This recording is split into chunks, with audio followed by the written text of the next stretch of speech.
I'd like to call this order, Village Council, August 11th. Please. Here.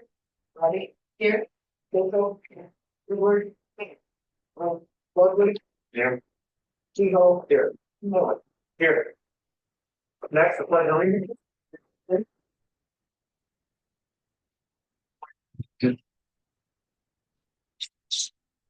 And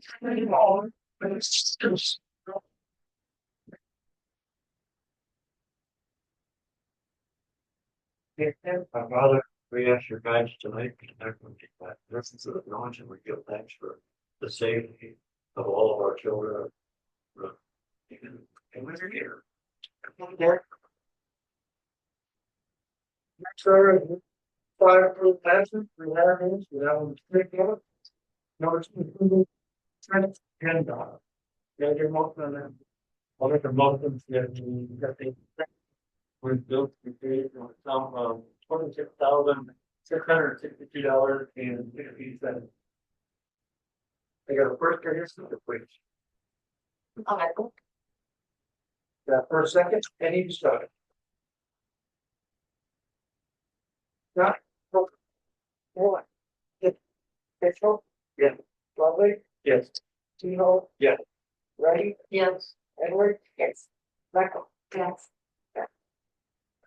Next item was the approval of regular agenda. May I get a motion on that? I'll make a motion to approve the regular agenda. I'll second. Got a first second, any discussion? If not, roll call please. Mitchell? Yes. Ready? Yes. Michael? Yes. Edward? Yeah. Ludwig? Yeah. Miller? Yeah. T-Hole? Yes. Next item number 4, management report. Mr. Hall. Great morning. I'd like to welcome everyone here tonight. This must be the place to hang out tonight in the rain and warmer weather. It's pretty here. So, don't thank you for being here at all. So, a lot of things are going on. The South River Center is very completed. The reddish kind of barn red braces that go on the pillars there. Working with John Myers, who Josh is the trade teacher at the NSC. And so we went through just what we need to do, and his class is going to make all those braces for us. Expenses. So now that he would think about taking on himself until he and I went over there, well, he just gonna need a couple. So he has all juniors and seniors and high school kids. And he had the dimensions. So what we'll do is we'll purchase a material, have it trucked to his shop there at the ISD there, and then they'll assemble those that has to get done to bring them up and move this sort of on. So I have that's one of the big get to be done. You know, I'm sorry, are we not making kind of a for them? Yeah, that's what I thought is that with pay for materials and make a donation for growing up with materials. Did you say Clarize or here? Clarize, Claire. Excuse me, Ron, for those abrasive like they're along the river somewhere, that's, you know where they came from. Originally, Moreland doesn't save the original ones. Well, the grain depot, when they tore it down and got over here to the scrap shop, that's where the original ones were. Over that, that's where they're only. That's what they are. Okay. So anyway, this one thing, a little bit of landscaping yet. Just trying to wait for things to settle out. We government fuel. Limestone should be put on the screen that you can be. So we're trying to really narrow that project down. The high water project as well is coming down to an end. Good news on that. We are the tours came in. Those have been installed. We did put in, if you haven't seen it yet, the water feature, or the little pump in there to move that water, get some air in there. We'll break it up, so it'll, clear up, the, algae and some of that, and that's in there, so I wanna thank the DPW for I know one base, I think trying to do the 12 years, so we're working on it, yeah, but I guess it did go get wet, you know, so it was, prevention, I guess. A little trimming, cleaning up, and sprucing up to do, but real, good, you may have seen, food truck for the garage. Young lady called me and said that she was getting into the food truck business. She filled the application, I asked her, what we need from her, but the first day she said, you know, it's kind of slow, she looked like me $100, but work get out fast. The second, third day shows it's different quickness. So she then moved it and went to the farmer's market last weekend, and then she was shocked at how busy she is at showed you guys as well. So we what they're showing to amazing. So I had a person told me, you know, get through some of these orders a lot faster. So anyway, I wanted to just see if we do much business down there. We had food truck there, you know, we got food truck and our gentleman reached out thinking about the food truck business and we would consider and we were sure to consider depending on that activity and the need. So guarantee that so this trial has worked out pretty good. So I hope that we can continue to attract people. But I'm sitting down there anytime between 10 and 2.5 afternoon, and they're saying the same thing that the cars are going to go out. Families are coming in.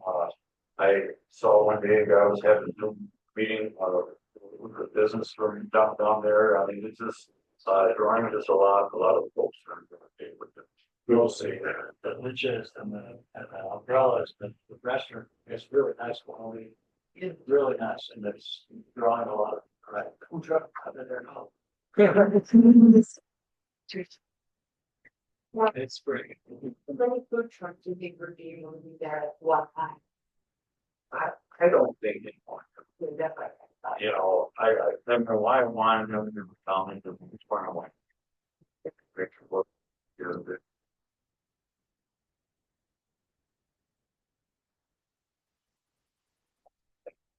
like that's on the sort of thing. What something go pretty much of the close that grain out. We still have that issue with the people. They sent a letter to the aid to American Farms, which is from First Competitors, making them an offer of how we can close this issue out. The issue for those that may not be familiar is we bought that gazebo kit from American Farms. American Farms then subcontracted the group to assemble it of Ohio. And for the most part, they did a good job. And until it got cold. And then it got cold, wet, and finished the cement up. And those counters were supposed to be augered in and then just cement to fill in. Well, they ended up cutting like 3 by 30 square by each one. And I mean, when you look at this desk, it's probably 30 wide, 30 wide, it's a pretty good square, and they cut it right in that fresh cement. And so when you go to patch that, if any of you have ever seen that, you can't patch it up. And then plus their patchwork, they didn't crawl it off. They just took a book and swept it off, made a mess. And so we told them that cement work was not acceptable. It was something that we were going to stand by. We wanted it done correctly. Gave them a couple of alternatives, whether they want to move forward. Their part that before they had that cement done. They're supposed to run electrical wires through the pillars, so we have 3 outlets there. Well, they got to do that once there. So the deal got us out, no longer we run over bridge. So there are two issues here, but like the bowl plus. We gave them several opportunities to respond, something they had in their contract, says, you know, don't hear from you over, and some of the data ourselves, taking the money that we were gonna pay you, paying someone else to do it. We had our local repair, and ended up taking the whole thing out, running the wires the way they're supposed to be, and then putting in the slab. And that was approximately $6,000 cheaper than what we got paid the company from Ohio. So in order for that company from Ohio to get paid, when you deal with grants, there's all sorts of forms you got to fill out to double check, verify wages, your charges, and everything else. It's all federal money. There's two forms that they have to fill out yet, and we've sent that to them and say, if you need help filling them out, call, we'll help you out. And no response, no response, no response. What we think happened, American Express says when I had to take down, this company, had no, we could pay what we need to do these forms for. We can't close out the grant until all that paperwork has been completed. So we held on to some money, roughly $24,000, that we should have paid them for the labor. We paid for the material and we paid for the shipping, but the labor have not. And so that's what my letter says, negotiating. Hey, I'll give you $5,000 or whatever it is. If you didn't work there somewhat, you know, work on satisfactory, but we're gonna take the rest of that money because we paid someone else to do it. So unless I can get some type of agreement from them, some sign off. Everything seems that that's good enough. They will close the grant out and get the bottom up there. So keep your fingers crossed. We'll see how that goes. One little scrabble to the next little first lot. It's still up. I haven't heard any screaming down, but was had a hard time screaming down. Yeah, I saw some over there. And I jumped in the Jeep, I ran down there, now they're just well up dumpsters. So I called the contractor, so I needed dumpsters, so I just one moved off out of our right of way, it's too close to that intersection, blocks the sign. I want fencing around there so it can be secure. And let's say if you check this guy, nice guy, I'll jump on that, Ron, no problem whatsoever. But then I called him one day, and that he had said that I'll have problems getting helpers, getting workers. And I said, how many do you need? He goes, oh, great, 3. I said, you tell me what day you're gonna be here. Oh, there's 3 people there. All they need to have they need to be on the payroll, they can go insurance. I want them to have hard gas, steel, toll, reserve, all the bullshit. I do have pretty cool.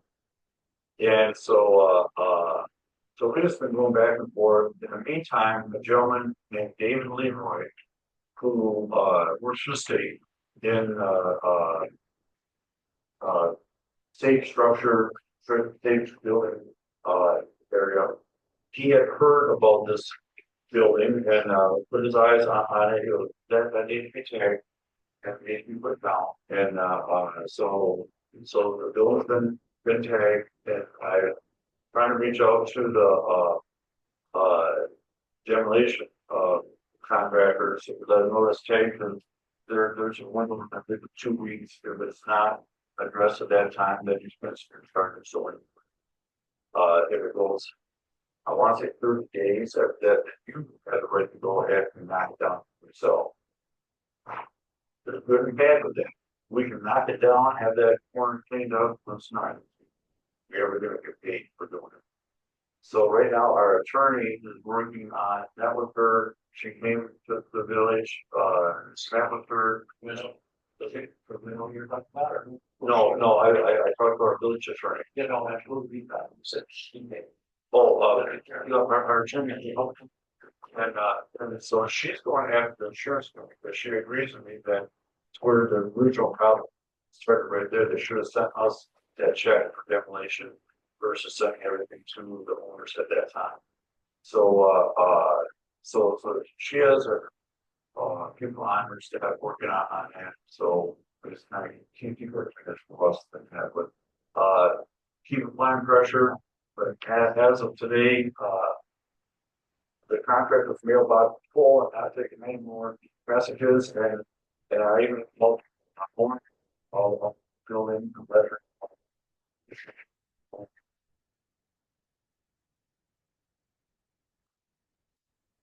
To the contract, the project that comes, you know, and so, I don't know what else to do, folks. I made over 38 calls and several contacts and such, and it's just, uh, 3 days ago, we deep ones. So we just gotta keep trucking along. Quick question. So how much can we charge a per day? $500. Okay, can we tear the building down as Billy draws permit? Can we put a lien on the property, so you gotta sell it or anything like that until it's paid up in full? Yes, you can. So let's just say it's a demo net. The current contract to demo net is $80,000. 80,000. 80,000. And so let's just say, okay, we're so that now, if we accumulate $10,000 in fines, plus we demo the building for $80,000. We get that corner lot, are we gonna get $90,000 for it? So I guess that's where I'm juggling, saying how spend taxpayer money, you know, the best way, and I would believe it, I won't get that corner cleaned up more than anything, I can't walk anywhere without being, you know, approach, but understandably so. But there's also village money involved that, you know, you gotta think about it too, so they could, and that's what normally happens, is that they have a lien. And, you don't pay it off, go to tax roll 3 years, it could be years, you know, but the thing is, we're talking for years now too, and you're talking about never seen those somewhere, they would not for 3 years. Yeah, we might get $50,000 back, but we're still gonna lose some $40,000, so it's just, you know, So for this question, okay. no, We do what we can do, whatever. Believe Our me, rights are right, what we can do, what we can. you're saying, you know, and so I'm holding our, yeah. There's the pressure on that perspective, so. Cause even if, let's just say, this doesn't go through and we decide to clean it up, we're still looking at anywhere between 3 to 6 months for our contract. Because they're, that season right now, they're slammed. Everybody busy or not, but everybody I've talked to about it, so they couldn't touch it till at least November, December. Yeah, a couple of said probably so fall later. So I mean, it's kind of a, we're at this point now. I think that thing is, even though more, see, the thing is, the person that got the contract was the owners. So, but I mean, if we end up doing it, I mean, we could give it, surely, yes. So something tells me that the previous or the current owners, the person in the contract is a friend of the family. Because when I called them, and they're surprised that it hadn't already happened, which tells me that maybe they already paid them. Okay, it's you. And so, and the response that the guy said, well, $100 already. You know, and I'm thinking it's a friend on someone's family, but I think they may have already paid. So that may be why they're not motivated to come here. Get the done, that's my about, right? It's my hunch. Okay, on the bigger and better things, there's a 199-foot monopole communication structure going in on 9565 North Cut Road, which is approximately behind the out there by the horse barn, and in the first Dollar General, and I can say, you don't have to do anything about that, but if that's any type of historical copy or anything that you can question on, they welcome phone calls and input, there's council members. That's why I put that in, then in my report, I did. So, I did, in your hand, sir, there's a map and there's. I think email that Brad received, that she sent to me, and, a map of the. Now, that's what to do with nothing for informational literature. But if you know something about that property, then one for a certain reason, they shouldn't put that to my. So just to bring it in, that is the Curtis property that he had. There, you don't know that right back there. But he lives there, that's his office, right there, that's where he's on, right here on that line. Right there, so this is all, that's that unavailable lot right there. He's got all that. He used to, I don't know if he still does. Yeah, no. Those are. I know that along Main Street between, Brook Street and Shelley, we're on that sidewalk, at speed. The two ends have been, put in. They're, today they're cutting stress joints and now they have to just do the center section in front of the house that had the big trees, put it in and that cut off. So we're hoping for that cement tomorrow. So by the end of the week, that should go. I think it's ready to go. Super here, there is. Last year or so, we have that person grant where we get to the front, I estimate how help us out. Great luck. There are 5 kids. One of them is actually working with the DPW on several occasions. The program we did last week, we had a little pizza luncheon with cake, and that was the highlight of their data. So all the kids talk about it. I can tell them they have sardines on it, and there's all of them are going but this kid did a wonderful job. This one the next around, I can't think how much trash they pick up over Davis and stuff that they all that. But I want to thank the ISC for continuing that program. It's good to be here, but it's good for us. It's good for us. Some of us don't have the chance to work around kids with special needs. And I think the great learning experience for all of them. So I want to thank the DPW for taking that on and the group and now love work. So that's all I have. Any questions for Mr. Alden? Report. If not, we'll move on to the next step here. With the public acknowledgement, agenda items, 2 minutes per speaker. No volunteer. We'll move on to unfinished business, DPW report.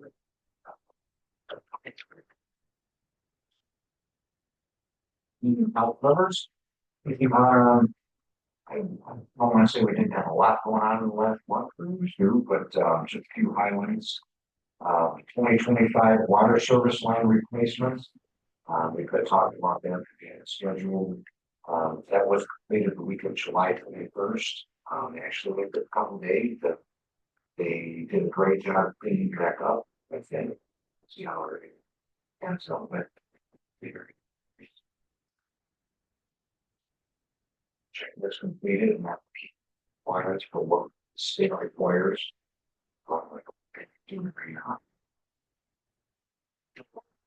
Expand the rate on specifications for the bidding generator project Brooks lift station. We had a meeting 2 weeks ago. We have the quote for GTE for they're going to charge to bring the gas line in. But we need to get what size gas line, what generators are required. But hopefully next week or so, we're going to have an answer back on that. What that's going to set that out for bid. Like Ron said, we installed a fountain down 21 morning. Seems to be working very well. Switching burner valve, bearing what smell, that cleared up about 15 minutes. So right now, I think the lights are still sitting in blue. Trying colors went to green somehow right off the bat. When I looked at it the next morning, put in green water, just didn't look that great. So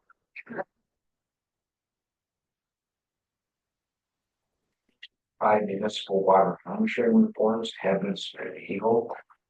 There's one more that has to be done that will be cut this month. And they're good for the year for water monitoring.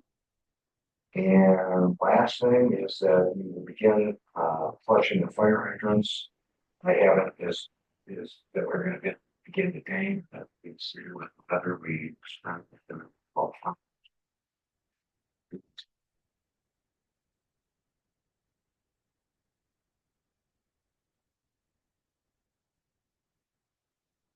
Questions or anything? What's that town you're starting on? What's that? What's that town you're starting on? And then where we go in first. Not sure yet, we haven't worked it out. We're gonna be in that myself, we're gonna, to the flushing. We're gonna go out, start out with Andrew, myself, that would be great. And then once we get more experience on it, we may break up into teams of two, teams of, just individual, but I try to get that done by the end of the month.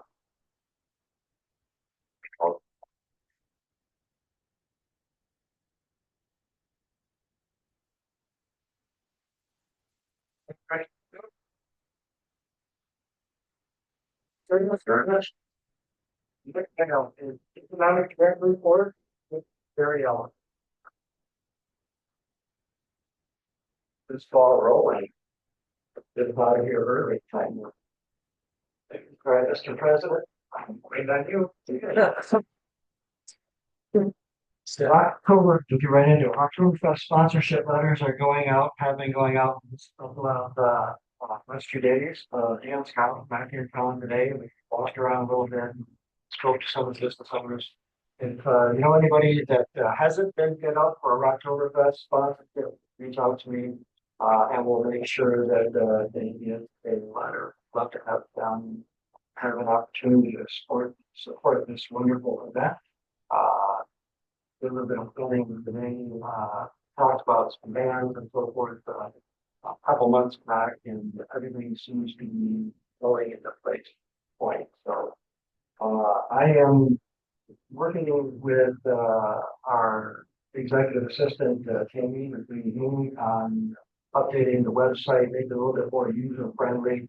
As you may or may not know, with the RRC redevelopment ready communities designation, getting items up there and on the website as close as possible is something that I think that falling a little bit short on over the last several months, and so like to try and reinvigorate that process and put some of that responsibility back on myself. And if you see or you visit the village website and you see something might be missing, not to lay any blame, but we had some changeover of responsibilities over the last several months. And so please let me know if you see something that hey, it used to be there, now it's not there, or maybe it's just organization and user friendly. Please contact me so we can clean that up, make our website as user friendly as possible. We are continuing to move forward with two programs, one at the village level at a DDA and one at the county level with the County Economic Development Committee, which are involving students, local high school students in on those boards. And reached out, we started looking at seniors in high school. For our local DDA, it would be a senior from Roscommon High School, and for the countywide, it would be a senior from each of the three schools in the county as well. And so, proud to say that those programs are moving forward with kids, get the seniors, young adults, the experience of what the civic process is all about for economic development specifically. Speaking of the County Economic Development Committee, something to be proud of. I know that briefly, Amanda Nicholas Wilson. Oh, she did mention it last month, but on the agenda. This is I'll stop there without her. The MSU extension, if you remember, there was a countywide study, and many members of this board and our community gave feedback and were part of that process. That process was somewhat new to NSU Extension and how they did it and specifically designed it, our county. And it wasn't just here in the village, but in St. Helens and Houghton Lake and many townships in the county as well. Then to have that full report and roll it out in a way that was so user friendly and so many formats and platforms to digest, and then to have our three communities react to the suggestions in the report were frankly unprecedented. You know, a lot of things moved and shaped over the last several months in St. Helens, in Houghton Lake, and as we all know, right here in the village. Because of that, MSU Extension won a national award for our study here in Roscommon County. So Net Excellence in Tourism Award. They will be awarded, the MSU Extension will be awarded this award in New Hampshire in October. Something to be proud of, something to be proud of. Roscommon County, not just here in the village. And I think that's it. Jim, what's the date on the October fifth this year? First Saturday in October, October Okay. 4th. Okay. Yes, beer slinger team member extraordinaire. Where do you see our uniforms? Oh.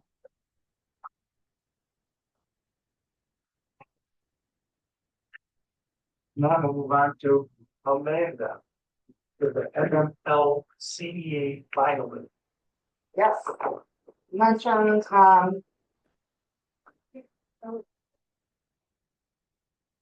mentioned last month, and we've seen, I spoke about it since, but the Michigan Municipal League has a award every year, for advanced placemaking and community well building projects. So we're one of 4 finalists officially, for this award at the state level.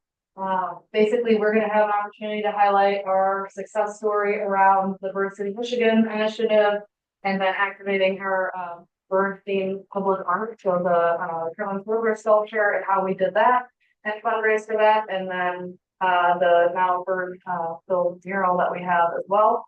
So we're going to go and share kind of how we did that at the convention, which is going to be in mid-September. We get to do a presentation. We're going to have a booth there that we get to talk to people. They both link live during the convention, the attendees do. So we'll be having a booth set up there, talking to people, giving them information about, you know, Bird City, Michigan program, what we did about public art, and so forth. So that's a real honor to have that opportunity, and that will also be on their podcast in September. There's going to be a blog article so coming out before September, maybe in the beginning of September. They haven't figured out the exact date yet. And then we'll also be in their magazine next year, either on the cover if we win, fingers crossed, or an article, featured article in their magazine next year. So a lot of cool kind of press and networking that we get to do around all that. So yeah, just wanted to update you all on that, and that we're official, and we'll be going there in a few weeks. Where is that? In Grand Rapids.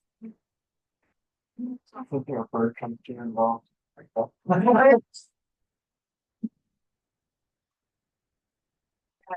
someone fit in there and it's ready to rock. Yeah. That's not on a diet we need there. Become in that same thing. Yeah. And then around for goal, either come back in public comment or share now the marketing video we just got in today. We've got our village branding video, which if you recall from a few months ago, we had got that commissioned through AAO Media. Andrew is a local guy from St. Helens. It's been fantastic to work with. And he has, just sent out a number of times and really thoughtful about putting this all together. So wanted to share it with you guys. If you like it, we're gonna get it on the website here shortly. And I'll just go with it. Still feel. Got a small screen. There's 2 of them. There's one brief highlight and one that's a little longer. So 90 seconds and 5 minutes. So okay. help. Sure, happy with it.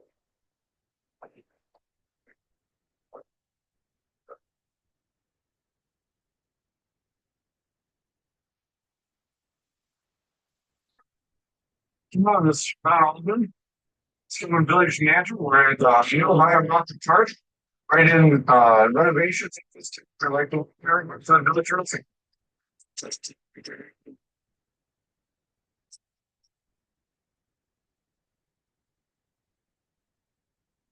Here, Metro Park is one of our assets. We also have Hagen Nature Preserve, the Craft Center, and the School River Center.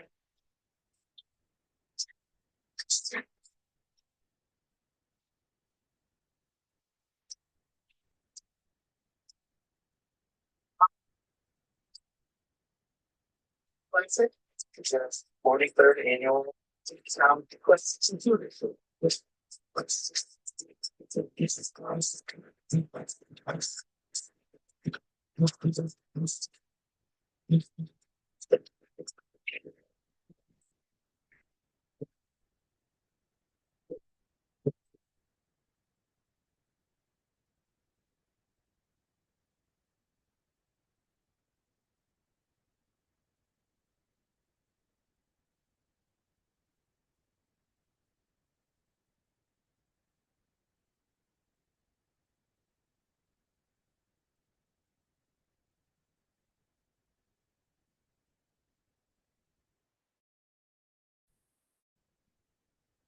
Nice. If you recall, this was all like on the one day we ended up calling it Roscommon Springs into Action Day. So this was all going on in town that day. And so we just thought it was a cool opportunity to highlight. Hello, this Version. Roscommon Village Manager. We're at Neil High Rock Park, right in renovations at this time. We'd like to welcome everyone to the Village of Roscommon.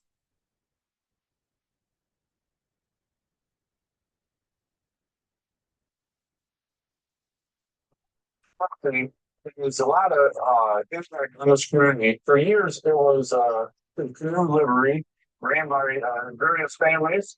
The village took hold of this property in 2019 and have slowly started the work on renovating and changing this from a canoe livery to something that the public could use for launching their canoes and enjoying the river. The social district concept was intriguing to us, so we looked at some other Richmond communities, decided that this is something that we could do here. The idea is that folks can come into our taverns and bars, breweries, and get a beer poured in a plastic cup with a common logo. Village Commons, we're calling our social district. They can enjoy beer inside, or they can take that cup and put it in the streets in the downtown area, shop the boutique, our beautiful boutique stores. They can't take them into other or into other eateries, but the stores have signs whether they allow social district beverages to come in, or if they're not allowed. So we're feeling like this is going to be a great concept for the village and bring a lot of people downtown. So what public art in our downtown area and throughout social district is intended to help get people walking around town. So we want them to explore downtown, see all the new public art that we have, go into our different boutique shops that we offer downtown that are supportive of their thriving business owners. So the goal of public art really is to get people walking, get people exploring our little village. We're standing in front of our newest ADA project, which is the pavilion. And we just did this. We started this project a year ago. This is in addition to the River Center, which we also funded and moved this building here several years ago. And this is where the farm market is held and many other future events, including our Oktoberfest this fall. So this is just going to be a great new piece to the community that will be utilized by everyone.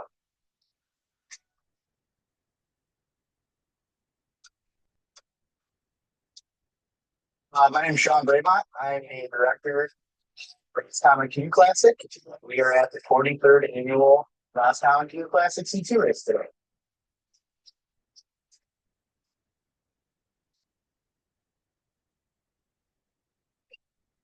We started in 2015 with our advisory board and volunteers, and then right around 2020 during the pandemic, it kind of ran up, and so 2020 we did a revitalization project, and this is where it's brought us.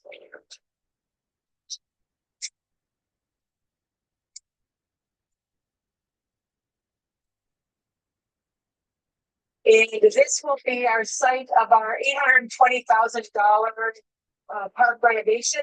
It's state funded through Land Water Conservancy grants of the DNR. So we hope to be rolling that out with construction starting late summer. It's fall. Now with completion, of course, this fall.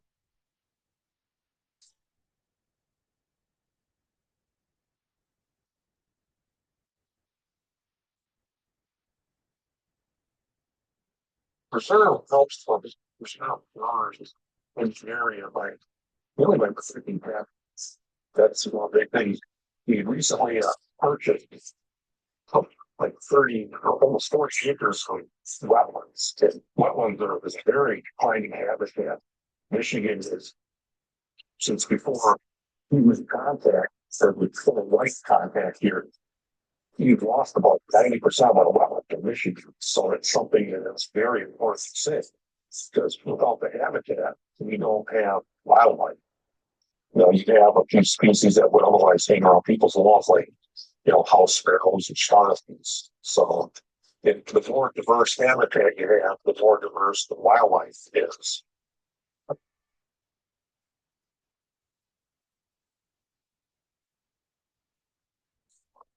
Okay.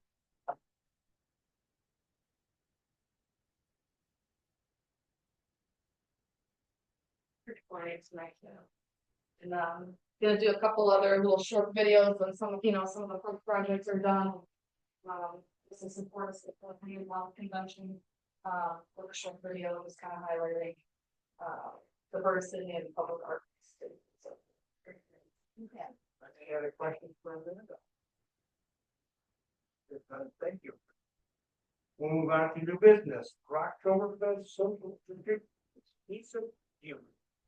When we passed the social district ordinance, we mapped out the area, okay, and Jim mentioned individually there are certain rules we'll go to go.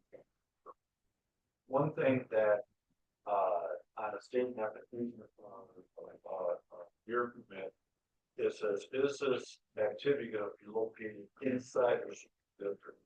Which is yes, okay. So what we have to do in the first order tonight is we're going to take that property at the Saddle River Center, and for that one day, Saturday, October 4th, we're going to exclude that from the social district. And people can't walk downtown and walk into the Oktoberfest carrying beer, nor can someone go from Oktoberfest out on the street carrying beer. You have to stay outside it. So there's a resolution in your packet stating that that it takes board action. I gotta send that in with a map to the state level, saying you guys understand that for that day there's not going to we're gonna exclude that property from our social district. Is that required? Yes, it is.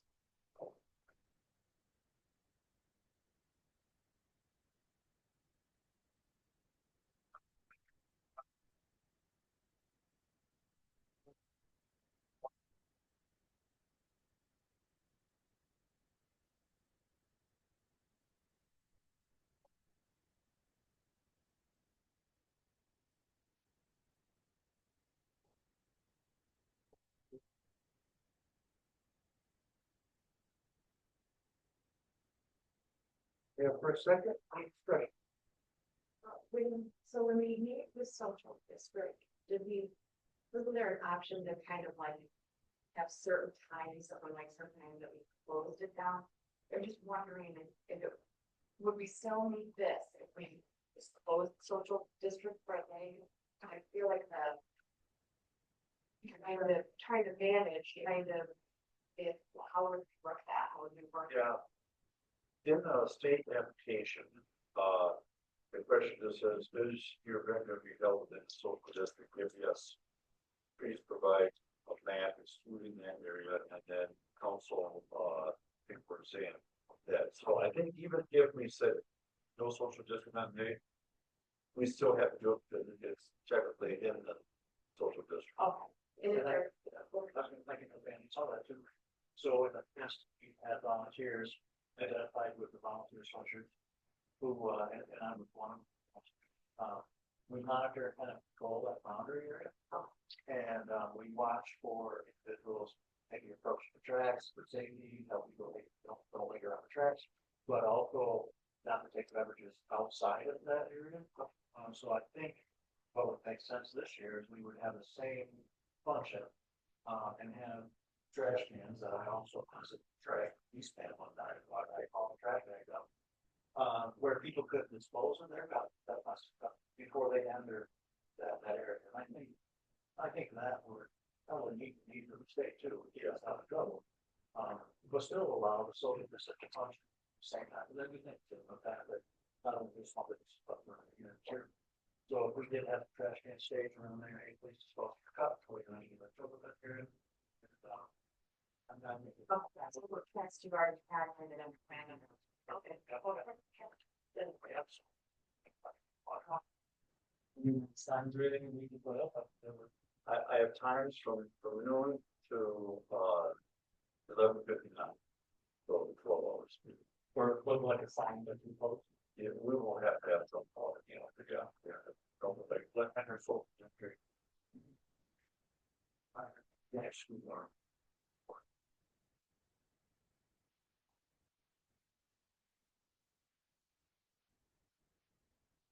Sure, which I'm looking for, can we just go back and then exclude that for that day, and don't have any questions of interest to that, so, well, they're not gonna get looking for it, so within our social district, so they better get, get on, right?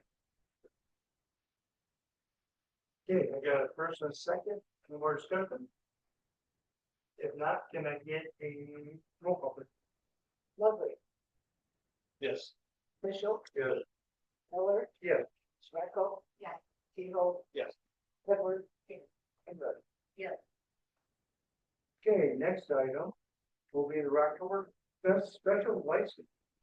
Okay, now that we know what we can serve inside our, Oktoberfest, we need a special license, beer license from the state that we applied for, and there's you guys did this last year as well. In your packet, there was a copy of that, resolution. And basically what the resolution says, that you're aware that we're gonna hold this event this year. You're aware what day it is, what location, and where it's not gonna be at, and that you approve authorization for this event to take place within the village.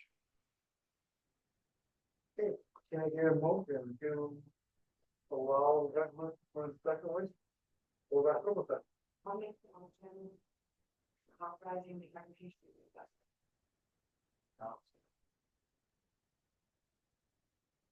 For a second, I need to say. Then we begin it, or is that?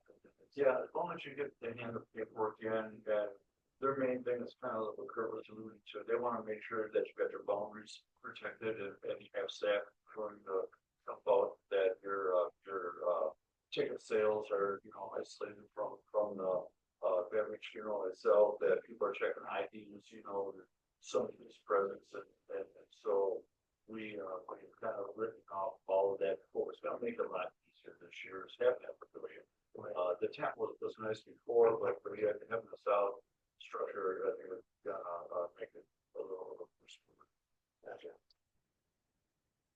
Okay, got a first, second, any more discussion? If not, roll call. Ready? Yes. Michael. Yes. Lovely. Yes. Miller. Yeah. Mitchell. Yeah. T-Hope. Yeah.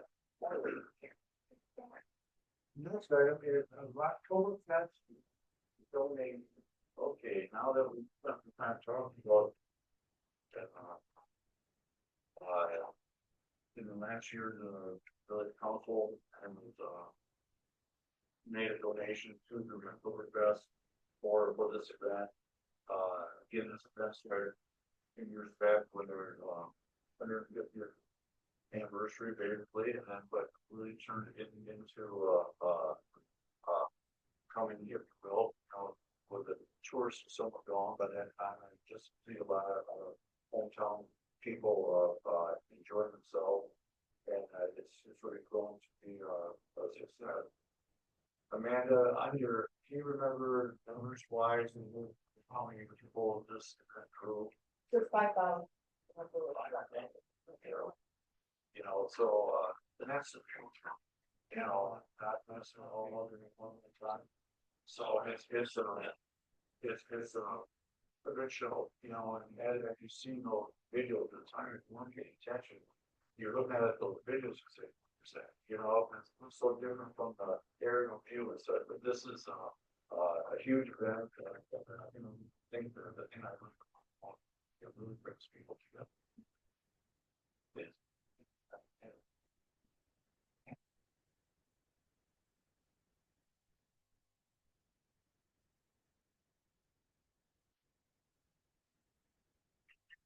They even love our community, they talk about it from that start, and then you see them come back for Christmas in the village, and they come back for camera drop, like what's doing. All these people were here for July. Oh, That's it. all that. That's 20%. 10 years ago, we would never. Even- I did. What? More and more. Great. It's for the village. Okay, I'm looking for a motion to award $2,000 for whatever she got to put. I'll make a motion to award $2,000 in the rental request celebration. Yeah, first, I guess second, please. Yeah, first and a second. Okay. Up here. So, where's that? Raise around $20,000. And you know what, this is very generous. We, not saying we have $20,000 easy, but they're very generous and people step up and they want to put money. They, let's say, give the name of their ad, but well, go for this. They did a nice job. This is a sponsor.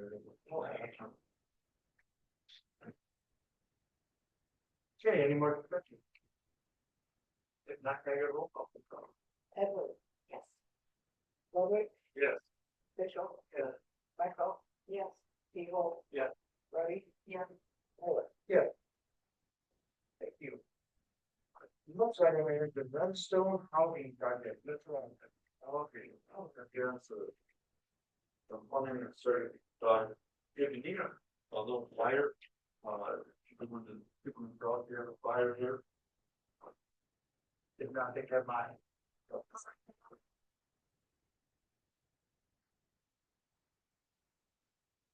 40%.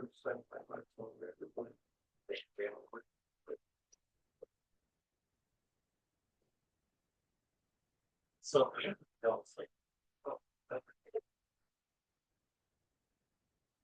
Street later, there's 513 acres there that over the years we've clear cut it, or then there's not a whole lot done, and I've got Redstone, the developer from Grand Rapids has reached out to us, kind of stumbled across the Children's Pass, and we've been working for about 15 months now with Redstone about potential developing this project. He sat down with us and Jim had been up that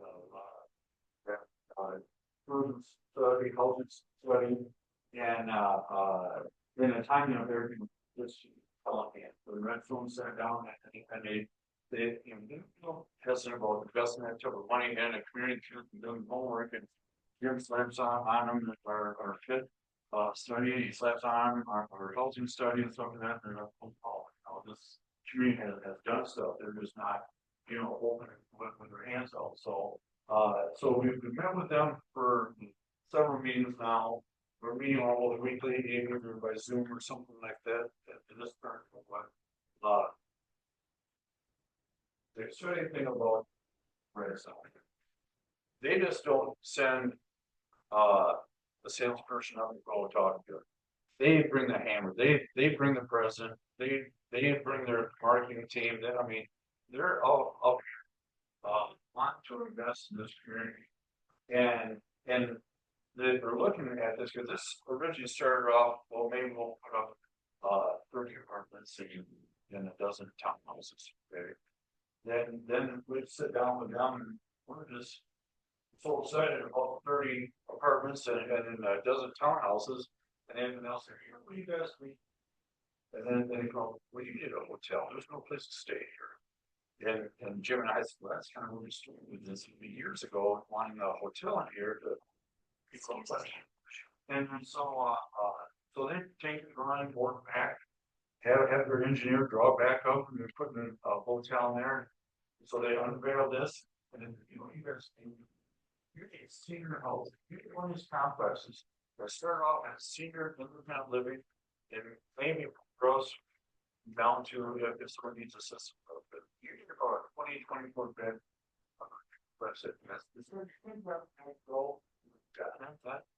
Based on our population, all our demographics, yeah, it can would, you know, and so they did brought up again, and then bring it back to us. So that's exactly 3 times now. So when we started off, eventually it was like 45 units. We're up over 200 now. 202. The last time that became up, and that consists of on the back side here. Along the back side here, approximately 21 houses. Those can be 3-bedroom, bathroom homes, or someone bought, you know, lots and they want to have a certain home or something in there. These townhouses through here, townhouses through there, apartments. Okay, this is the hotel there, and the seniors housing is right there, right next to DeVita, right next to the library, right across the street from North Central area. They are so impressed with our community being so walk building. They I get sidewalks. And we said, oh yeah, it doesn't mind this. I have a nice paved paths and sidewalks through there too. And we have purchase blocks down the road right now that we're putting in some things in there. And so when they come up, they want to go up to the top, they want to go up and see the trails, they want to go up and see what this area has to offer. So Redstone has just been wonderful to work with so far. We are getting down to the crunch time, if you will. Usually what happens is that a developer says, what's this problem? That community will give that developer copy at very reduced cost. We have to charge something, so a lot of times when you hear, well, they bought a block or something like this. But what they do is they'll put the infrastructure in, and they'll put the housing in, and they get their money back. They'll get kind of over time, or maybe there might be a tax abatement or some type of negotiable arrangement. Okay. We are not starting negotiating yet. However, they have worked very hard. Jim and I putting together a grant that we feel very comfortable that we could be awarded. It's a $3 million grant, and it's 50/50. So our thoughts were we'll give you our 1.5. That's going with their 1.5. Okay. So no, I'm not really talking water or sewer, but you got electrical, you got gas, you got communication, you know, so to get that all orchestrated and you're doing it one time is the most efficient way to do it. So you're not digging up the ground for several reasons and several different times. The village would maintain control of the utility. In our right of way, we would maintain the roads in there. But as far as some side lots, at this time, they would own that. Now, we had a guest last week. Ken Ward came to represent one. He's chair of appropriations in Lansing. He said my 2025 money is all already taken call for it, it's gone. But my 2026 money, I'd really like to do something. He goes, matter of fact, he goes, my staff, we're looking at all the places that we have, the projects we have done and all the communities that we have helped. And there's one county we haven't spent a dime in yet, Roscommon. So his eyes were pretty big and pretty excited about this. We had what, right, 2 hours with him, 2 to 3 hours. You know, we showed him everything, not only what this is like, but what we have to offer all around. He says, I've always said, Roscommon is Northern Michigan's greatest secret. You guys got so much to offer that many of these communities wish they had. They wish they had sidewalks. They wish they had you know, the river going through. We could look at all you guys have taken advantage of as far as with nature giving us or something that we have as well. So again, there's never any, not necessarily when you deal with government, but I think we have a shot at getting something. So a man keeps telling me, shoot for the sky, shoot for the sky. You know, we haven't thrown any numbers at Representative yet, but we'll have to go later in the next year and present from the House. And we have 5 minutes, you said, or 10 minutes? Yeah. Yeah, let's put, you know, to go in there and follow and see what happens, you know. So anyway, we end up wanting to pay for all infrastructure. We negotiate a little differently because, you know, we have the land, we pay for the infrastructure. Maybe now we sit back and say, okay, you sell those lots for those houses, or as you want 10% or you want 50% or you want all the international tools, or you know, it gives us more tools to negotiate with Roscommon. And so I'm not looking at this as we have a one back dollar for dollar we put in. And we could get our money when this is on a threshold. Okay, we don't need the money right now, okay? But it's something to keep yourself down a little back home. And not only, you know, you talk dollars and cents, but 202 families, right? 202, you know, families with children. Look at all that they can offer this community, and help us remain strong without any number. Help us, you know, taking over some of our jobs. I think it's just going to give us that last one back that it's not going to only help out the Million Rounds now, but this year is going to help out this whole region. We've had people call Amber say, hey, is there a list being in there? Because I can't find houses all up Gaylor that work there. I can drive, how close are you to 75? I can get on 75 and drive right up to where piece. So when you think about the whole region and this is going to impact, you know, this is a big deal. This is something that could really have a long term effect. But I think it's going to overpopulate this area. I don't. Let me tell you why. When I taught at that school all over here, as a school district, we had just over 2,000 students. Just over 2,000 students K-12. Currently, we have 700. Might be a little bit under 700. So we lost 2/3 of that population. So we used to have 22 school buses going down the road. Now we have 7.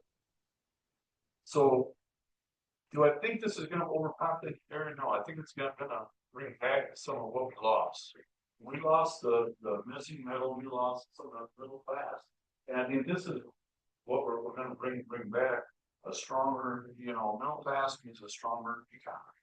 You know, people that have to spend money to raise their families, going in and your store and stuff like this, so it's something that you have a long lasting that we just keep hoping that we can get the deal signed. We had a meeting, as I said, our attorney came in. She's sent in so many meetings now, and she's drawn up ideas and questions of what we need to throw for. She specializes in housing. And so she already started asking questions, oh, wow, this, and you can tell, I haven't spent a lot of time with her like I did for her, but she knows herself. She has a team of attorneys that work very closer. So it's something that, we're excited about. We can't wait to get this off the ground. Ideally, we wanted to get infrastructure going this fall. It's a stretch because when you have the grants, you work on their timeline, and when you have, let's just say with Representative Gordon, okay, this is 2026, and so, but it's I think we can get a lot of planning done. Maybe breaking ground in the spring, and hopefully, but this is going to have this. Any questions? Can I ask? Sure. Consider, could Redstone consider like affordable housing for Roscommon, They have some numbers. Because they can be from the Grand Rapids area, and they've done a lot of work like Indiana and such. They have asked Jim and I, so what does $1,500 a month look like, for a family? Is that in the ballpark and such? And Jim and I have basically said, that would probably be a top high end for us, in that area. But a lot of that's going to come down to Joanne with the market is, what's the cost of lumber, and by the time things they get cut, a deal here and there, trying to watch the imports and exports. So a lot of that has something to do with it. But the nice thing about Redstone is this: if I want 1,000 feet of water and sewer put in there, I'm hiring to go. They have. So there's certain things that they can get by and do cheaper than you and I could do. And so that's where they said they'll try to maintain that, control that cost based on that's what they do. They travel all over the Midwest and put in these facilities, and that's how they can make them reasonable. Some of these take that hotel. Do a good job, you Kurt. They said build some wants audience. I'm from us and manage it. This is better. So I've had with Michigan and Munson briefly just to say, hey, on this senior center or senior service area, are any of you interested in purchasing that and running that? So there's going to be some partners. It's going to jump on board at some point.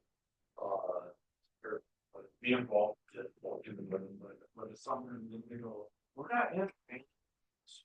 We're in the construction business, and we'll have things built, and if the people that want to invest do that, then fine.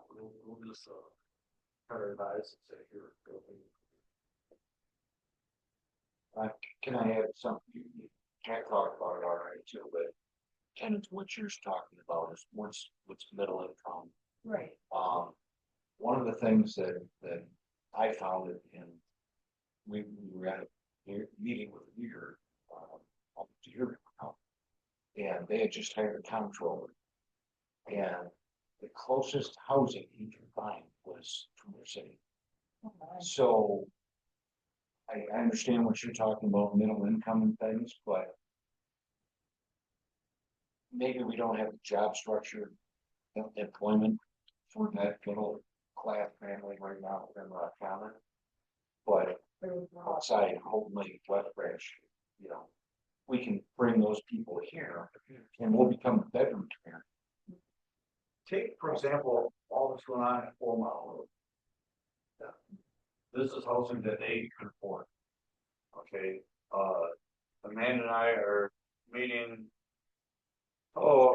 Wednesday, went up to Kirtland, talked to the president of Kirtland about, student housing.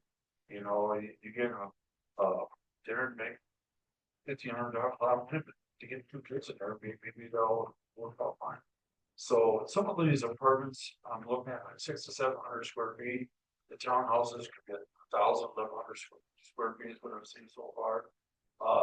So it's just gonna have impact. We also have me coming up with IST superintendents to talk to the school districts all about housing that they can rely on. Once we get this here when they start hiring staff and stuff like this, because a lot of them are very people who can turn on because they don't come out. So it's gonna have a huge. Also on the affordability thing with this, initiative grant that he is referencing, we're looking at too. That would start on like the first phase of some of these apartments and townhomes. And one of their requirements, because it goes through federal funding, is that at least 51% of them get locked for, it's like 80% area median income is what they look at. And so they look at the rents and utilities that are tied to that, which still for our areas is even just around mark. I mean, it's like 1,200, you know, depending on the family size. So it's still almost market based on the state standards, but you know, they will have to have some of those reserved for that to move forward with that grant. So at least there's a portion of it too that's, you know, set aside. And so we're waiting for, you know, the exact numbers. So we don't know the exact kind of rents and things that they're working with, but they're plugging all that into their, you know, calculations and with the updates and they're trying to get that for us. But there'll at least be some consideration for that. But the primary target of it is going to be, as in that pamphlet, is that middle income, that workforce housing sort of target. We want to bring those kind of people to that community and offer that. Just quick personal story. I was trying to get built because of all the events. I kept going up from Purdyville, and it took me a year to find the place that we still got in another bidding war. We got multiple bidding wars, and we still are at a bidding war. You know, just trying to find a place. So it's a real struggle. So the city Cadillac is putting 300 housing in right now, 300 apartments, and they're averaging rate around $1,200 a month rent. That's all. And they're on the structure program that Amanda's talking about. Yeah. So, I mean, I know they're a little bit bigger community than we are, but still, that's an average cost across Michigan right now, about $1,200 a month. Yeah. So I'm not saying it's an ideal price for us, but, you know, it's just, that's the average rate right now, so it's not a big deal. I'm not saying railroad has $1,500 sale, they charge the railroad. Yeah, yeah.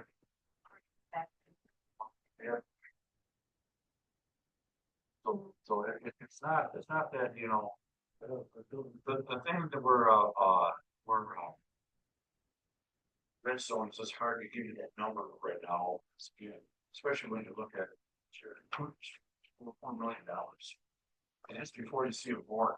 You know, that's just a lift station, a road, water, sewer, a few fire hydrants. I mean, it's $4 million to have that done. So if that $4 million is coming from a handout from the state, from the entrance snow, and it's gonna come from a grant, well, it's coming from a difference, what you change. It's not just our site. This is across the state. You're seeing this upside down houses. White state been stepping in with the grants, with, you know, appropriations and other things to try to keep housing going because they know it's such a shortage. So. Well, last quote we had in our housing plan was $450 a square to build right now. The $450 a square to build. So if they can replace your house right now, what you have, 1,200 square foot house, the money you have to do to rebuild that if you have a plan. Insurance company's not gonna pay it, but that's what you're gonna have to rebuild it. So I mean, these are real numbers that we can't really expect. So we are inching closer. I want to say, you know, I kind of learned a hard time, especially with the white monster. We have 2 lots here, but or the green monster, or but you know, and just keep your fingers crossed. You know, we keep doing our job, asking the right questions, digging and prying, and seeing what's the best that for the village. So what happens sometimes, like this, once we feel that we're close to itself, we're on the field. we'll hash it out and go over there. That will find that place for maybe serve with a younger infrastructure, but when that's gonna happen. It could be 2 months, it could be first of the year, just depends on, you know. Are, anybody from the team meeting, or is it worthwhile to meet for like Cadillac or railing, but just put up a new development and railing, you know, to meet with those municipalities to see maybe what they did or learn something from them with that. I met with several of them from, we had like a housing training down in Detroit.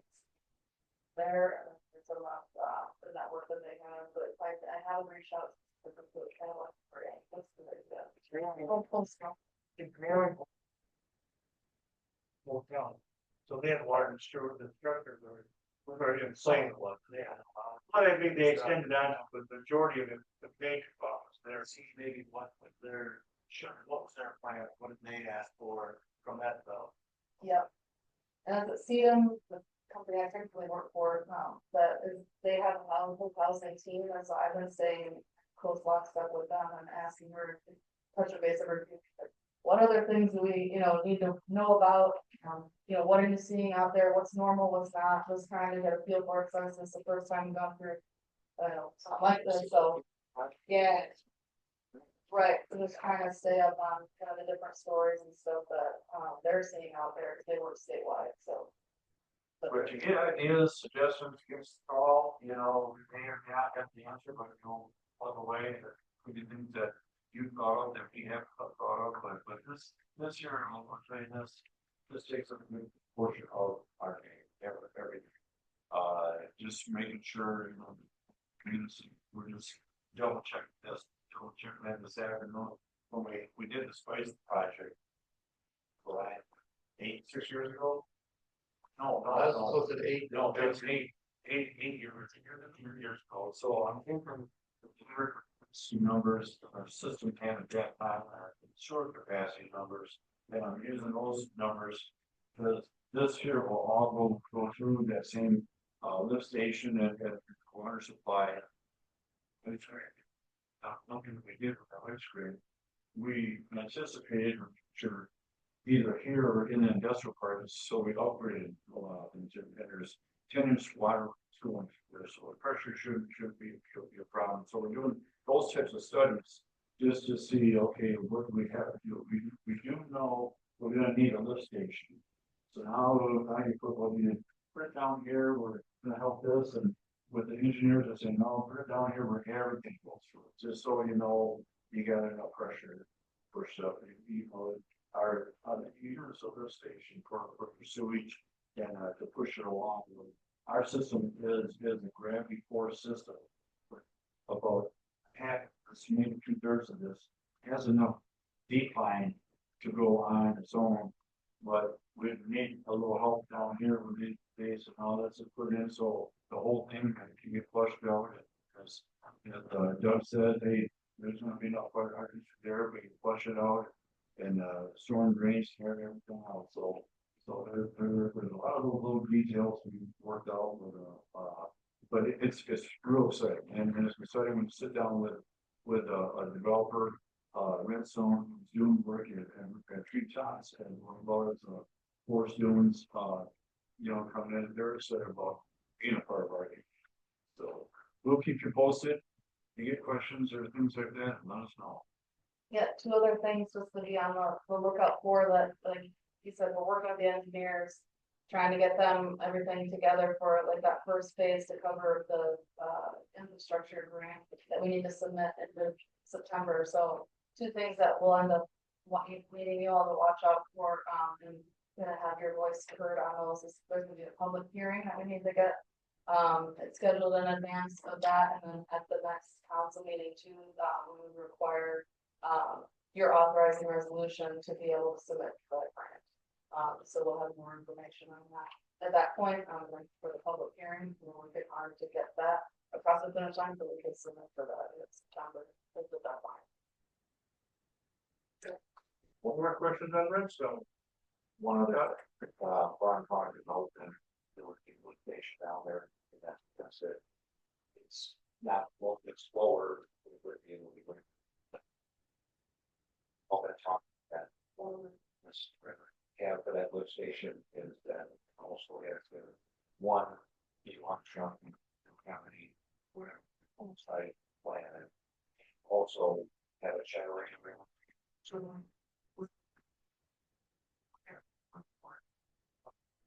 yeah, my son's down there sharing a look. So I get worse. Getting along.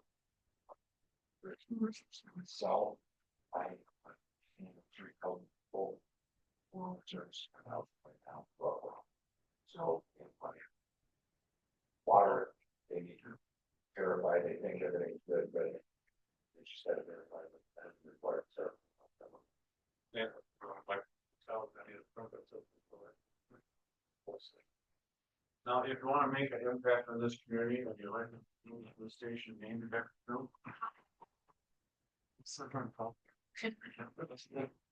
You sign up there for it. I think I'm gonna.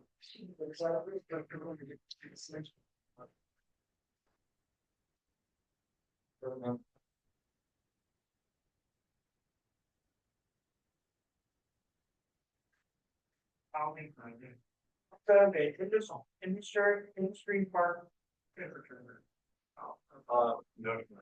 Thanks, Mike. We, as you know, in our,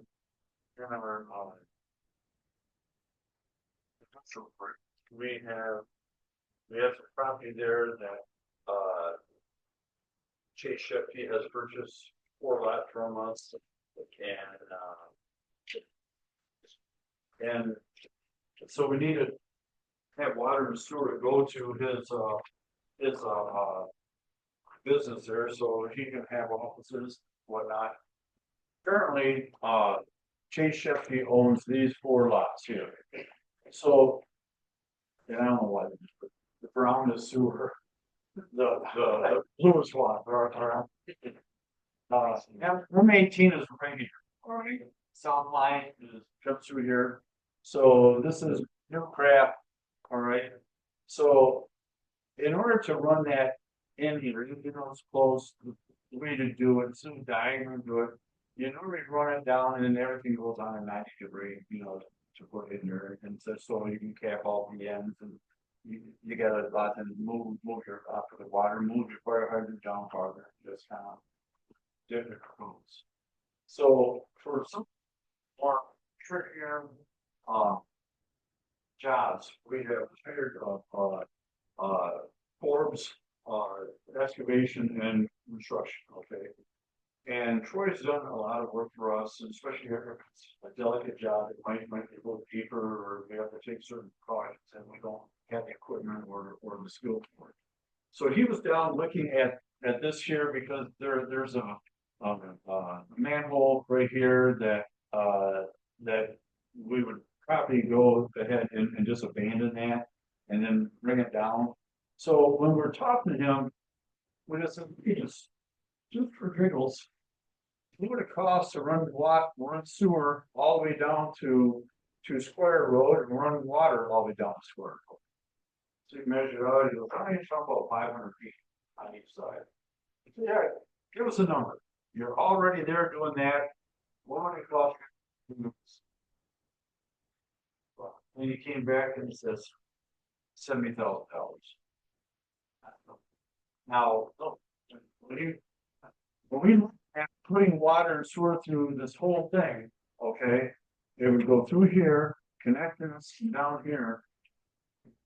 A year ago, the price came to it at $2 million. So we DPW guys said that let's make sure we're talking the right number. $70,000. I mean, it's more than a deal. So we said, okay, so we're talking about running a sewer line, putting a manhole down here, bringing water, have come up with hydrants, gotta have one like every 400 feet. Capping her off. Yep. And I said, I don't know if that's a why or how. You know, from up and down. Trailer, it's no Valor. And I have no obstacles for it. There's no other utilities in here. I can just go, I can have sewer on this side, water on this side. I can cap up at the end. And he goes, I'm already here.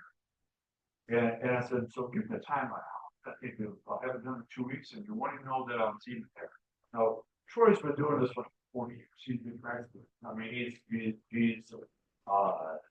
a man of his word, and we feel very comfortable working with Troy. He goes, I've done a lot of work for charter and different companies like that, and I just need a break. I have it done in 2 weeks, and I said, when can you start? He goes, when would you be ready? Oh, I think it's quite comfortable, and he goes, when's councilman? Monday, but I'll start Tuesday. And I said, I goes, I love this group. You guys have me coming in, do some jobs. Everyone's so nice. I just have always enjoyed coming to here to work, and this would be a great job for us to do. We want this job. As a matter of fact, you're looking at $25,000 to $30,000 additional dollars in materials. Gary said, we can see quite leftovers from our other jobs. It's the same size, and we also have 2 firefighters. A firefighter who's about $6,000 to $8,000, $6,000 to $8,000 each, and we have that. And Troy says, well, I got some parts, pieces, some pipe and stuff that you have that.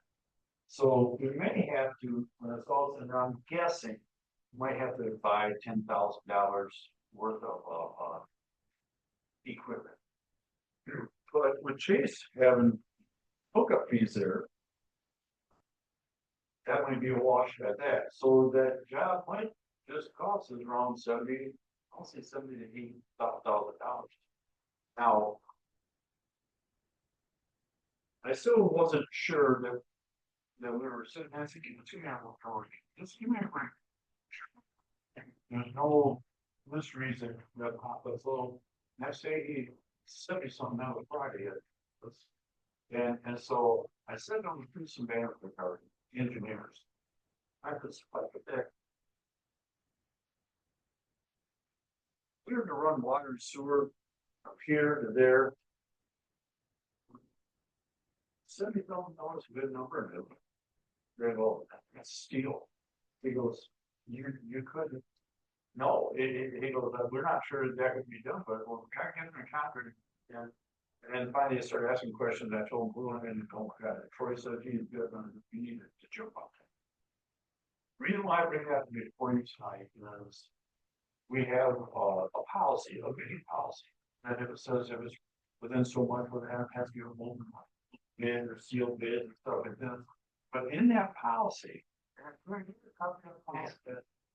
in the policy on the front page or on the back page, but not from there, there is a clause in there that says if the council feels something that this is we give you an opportunity where you would allow me the opportunity to negotiate a contract. To go ahead with these types of projects that might build this to it. The policy we have, it's a good policy, and the reason why you have a bidding policy, because you just want to reassure the taxpayers that the money is being well spent. I feel that this situation, that in my 8 years, I've never utilized that with caution in that house. But I feel like this is the time that we have to look at that.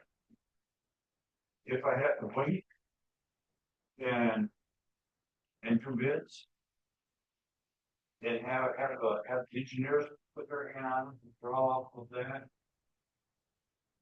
the cost of poker went up, plus we may not get it done for a while yet.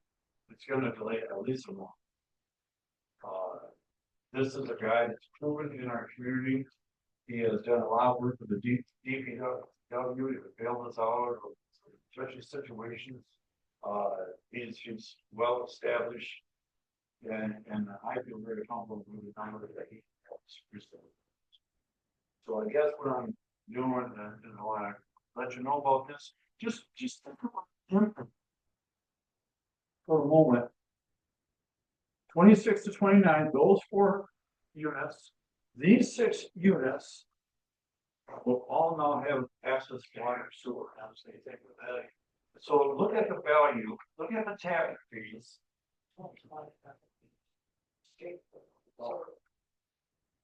These here will be sold within a year. That's in there.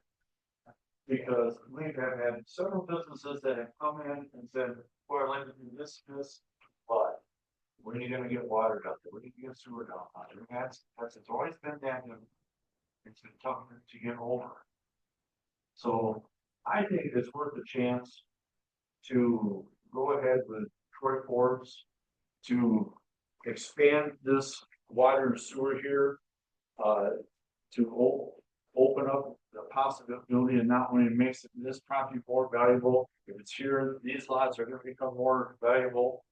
Maybe in a couple of years, we take it, we just expand a little farther, we keep inching away at that versus doing the whole project at one time.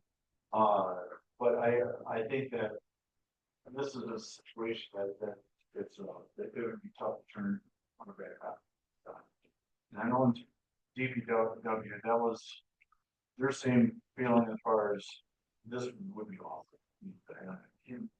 Chepke has already told us on my story, talked about the last one where they had told you guys to get out there, found out water right. Chepke wants sewer and water right now. So yes, we're supplying with that, we're gonna charge them the 5,000 for the water, 5,000 for sewer. It's gonna cost us more than $10,000 to get water and sewer to them. If we can bring this all the way down to the corner, the price. And we'll be working together. Yeah, Troy Ford is gonna do a lot of the work that he can do. Down here, down there, The correct way. Goes in that insurance, goes in this, goes in. Well, what was that? What was it, unit, when he talked about the size of his, staff? Oh, yeah, he wants to put up a whole nother building and like triple his staff. So, Puts about a dozen to 15 jobs.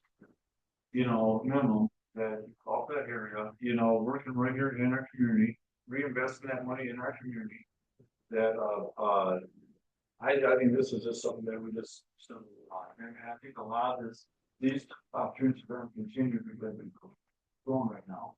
And people are looking our way and they want to be part of this team, but so I guess my pitch to you is that you authorize me to negotiate with them and did I give you a printout of what these reports that you get? All right, so we could say we could even put a gap on that, not to see this, and obviously I keep you posted on where those numbers will fall.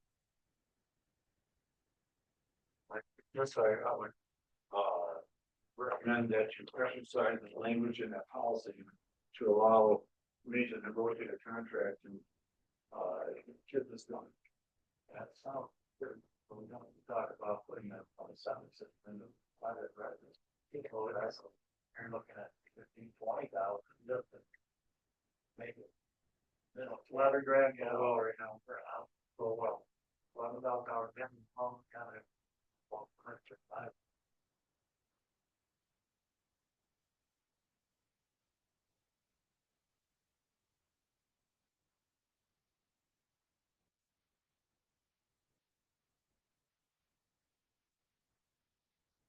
Where you can really provide big policy to authorize village manager to negotiate a contract for construction and excavation for industrial parking. Also, and the first and second, any different. This, as far as like with, it's itself and quick with other people. Currently, you can reach back out to them, they like they had talked about purchasing one, but wanted water and sewer, reach back out to you, happening. Are you still interested?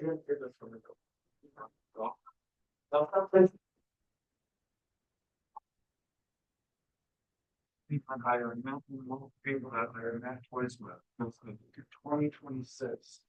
Eagle will no longer allow these sewage companies to, to clarify their sewage and stream on beats. Well, it has to be just going through some sort of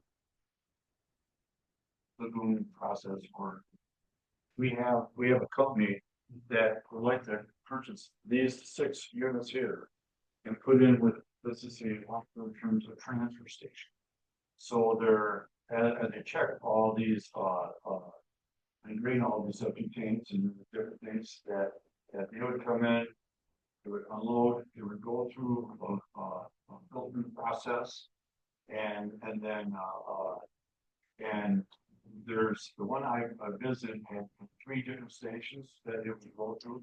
And when that discharge came out, then it would go into your system and or out, into your kind of like everything else. Couple things we need to find out. Yeah, we want to make sure that if we do go with something like that, what we have to do is we want to make sure that before they discharge into our system, their numbers are not going to impact our numbers that we have to have for people, as you're hearing dumps, and we've already filled in the proposals. So we want to make sure that, but there's these, that and transfer stations are popping up more frequently because there's more and more of the income. I like you heard on Davis Lake about that you want you to, some of these old, some of these people are so old and haven't been maintained that you want to spread more off it, and so on. I think there's going to be more and more of this type of business with what we have. Company that's still worst, because we want to be 1,000% sure that when they discharge, it's not going to mess up things that are, it won't be worth it. But if we can get it to work, talk about and sewer, then it means that we're going to be pulling in a pretty good monthly utility check from them too. So that's one of them. I've had an hour come to me and want to put in volunteer. But it's recently the business has expanded so much that the neighbors are kind of getting upset with all the trucks and vehicles in the yard that they have talked to me about over in this area, possibly getting up something, putting in there, I've got a full barn and got an office in there and parking their equipment, working out of that base versus a home. So I really think that we won't have a problem at all, getting things done. This area here, that was that frozen food, transfer station. If you will, the trucks would come all 75 going here, there'd be a bunch of freezers. Let's just say like Swans, okay, they would unload all sorts of food. Their truck would come in and then go out and unload from there. So we've had some pretty solid options here. We have a lot of them have fell to the wayside due to utilities, whether it's water, sewer, or electric. And that's been good. If you drive to Mile, Woodhaven, that to make that wood siding, the half log siding, they wanted, they were going to buy Roscommon manufacturing. They wanted this, and they were going to put in a big there right now. They can't. Like there's 5 stakeholders that own that Roscommon manufacturing, and there's one of them that has 51%. These 4 want to sell. This one, I think it's worth more. I think it's worth so he's hanging on to it. And but we had a good opportunity to have Woodhaven, a nice wood processing that's coming in, and that was just a shame. But if we can get something in there where maybe we have to run 300 feet into there, over there, but the main area already has water sewer, so it would be good to just get this industrial park just developed. So we're hoping, but get that for me. Yeah.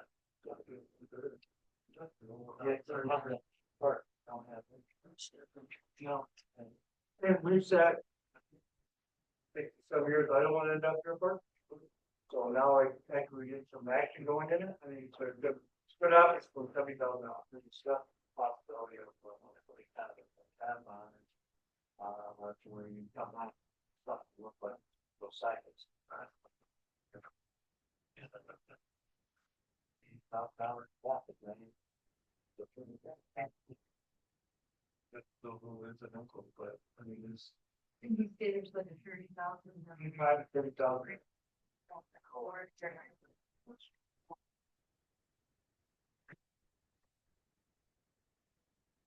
Just looking there, sitting on the shelf and in our stock yard, but they have. So they're gonna go back and take the inventory of that, and so, but he said if you had to pay for everything, it would be probably $25,000 to $30,000, but being that we are a firefighter, so long, that's $12,000 right there, you know, so. So I know Those down again, potential inventory of what we have or they have, or we don't know that. I don't, we don't know what the total number is, but I think I'll make later their thought. Or we could quickly just put add that like 90,000. And that would be something that again, I can keep you guys up on that, because I don't Gary will go back and look to see what actually we have things and stuff like that, both Gary and Troy felt comfortable that they had a fair share, so, but they said there will be something you have to purchase. And when you said, but if you purchase through me using the village, you'll be tax exempt and get my discount as well. So, yeah, I support it. I never know when if we really we think first of all thing. But you don't know. I don't know. It would be something out. If you send it over, that you're gonna get out at least $12,000.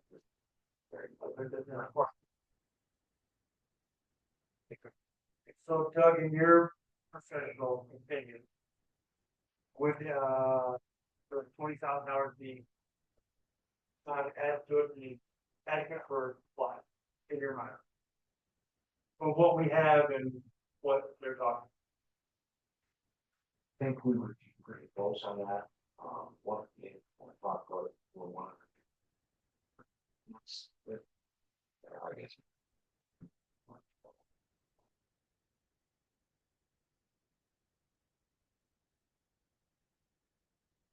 Honestly, when we first started talking about this, the initial thought was we rolled in, let's turn on, maybe go about halfway down.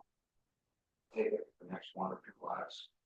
And I thought that it was gonna cost more than what it was talking, bring it all the way down. Oh, yeah, 1%. And let's keep in mind too, Chevy and Sullivan that uses, we're gonna get $10,000 back for dental challenge. So, and then if other businesses buy, you know, we're gonna be getting additional tax. So I think more for the first feature. So if you look at 10 grand per lot, 1, 2, 3, 4, 5, 6, 7, 8 lots punch up. They look at $90,000. Yeah, And if we're too conservative on our cap, then you gotta wait a whole month to come back. More abstract. Yeah, more abstract. So Ron, what do you feel comfortable with it? We're at, I think, or I think it's good, I think, starting on. Well, the nice thing about this is coming out of water sewer. If you remember our budget meeting, water sewer is the one that had the fast bonded sample, okay? And then so none of that money's gonna come out of one thing like that. The nice thing about it coming out of water and sewer is it's kind of like a 50 million. So it's not gonna drain perfectly at anyone. I have to get with our auditor to see, our accountant to see whether he feels more comfortable taking that out of the fund company or whether he's taking it out of the budget. We got the money would take probably $70,000 to $80,000 right out of the budget that we approved for this year. With no major road or sewer projects in mind, right? You know, so good thing that we budget like this, where something comes up with it, where we don't have to go to a special transfer of funds and such, but I would feel very comfortable. I think if you were to say, to be safe, when it said $90,000, not to exceed that, if you're comfortable with that, because knowing that if it did cost 90, it's gonna end up being 80, there's gonna be $10,000 back, which This motion more to just give you the authorization to not, like, to use that clause in, yeah, with that kind of more what this motion is. Yes, so then we go with the involvement in capital, we can do it before, we can, yeah, we can go on project next week, we're gonna get three, it's a list for one situation. Yeah, okay, yes, yeah, that's a good call, that's just one we give you the. And I'll just not why the type of done it. Sometimes stuff comes out that.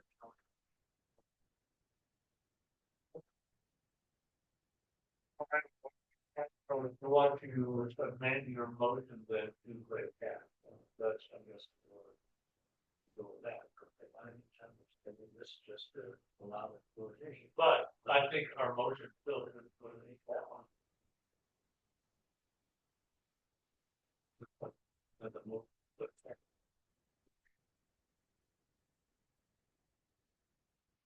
Ladies, are you willing to? The original concept was to authorize Ron to use the call. Correct. It says up to $10,000. It's over $10,000. We have to approve it with bids. But with the cost, if we want to say $10,000, $9,000, $90,000 is what is in the contract, and that's what you're approving. Then they have to make that vote in their vote.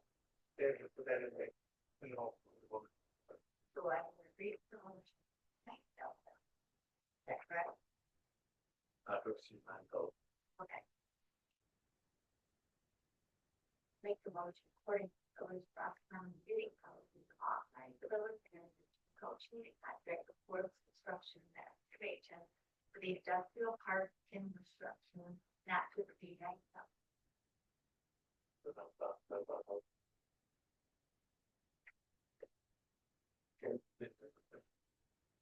What's that?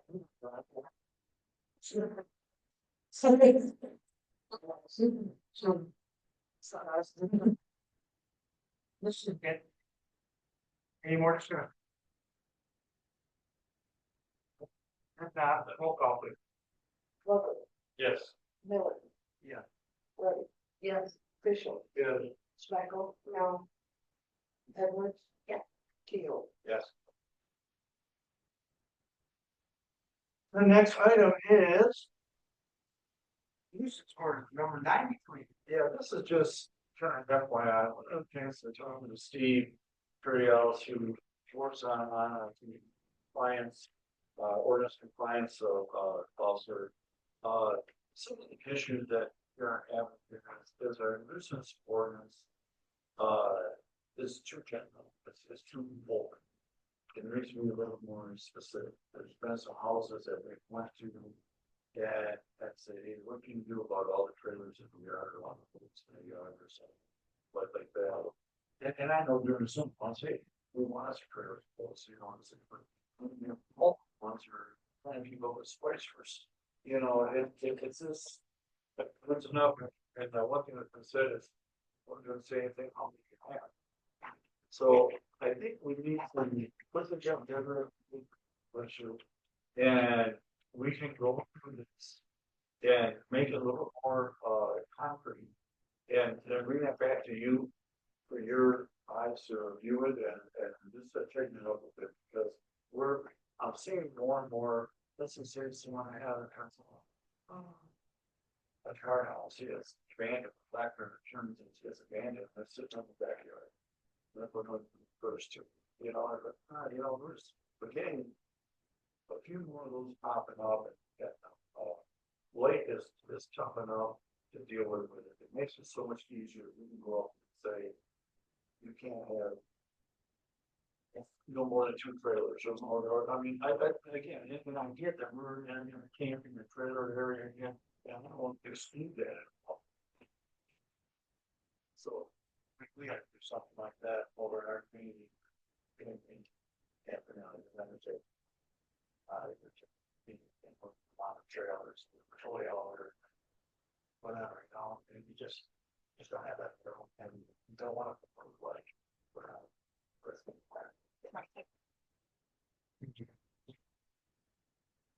they can be. Not gonna hear. That's it. policy. It talked about, yes, as far as, the side yard, front yard, you know, we didn't necessarily monitor the backyard, right? So then some people got, there's something back there, you know, which, you know, if I can't see it, I'm not looking.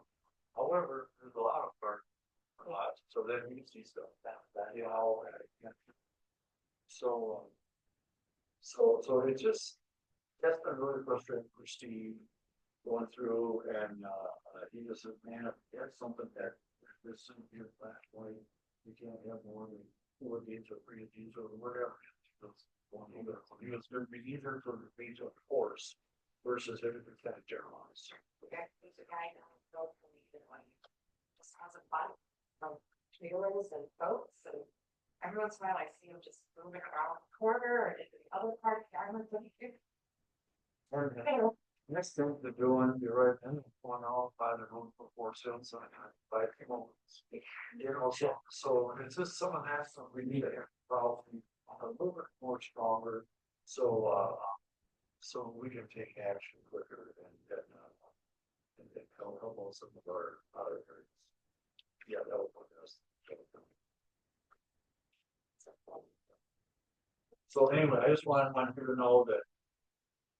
Yeah, we will call the committee, look at that, give some suggestions and such, and then I'll, as we go through that, I'll bring it back to you. It's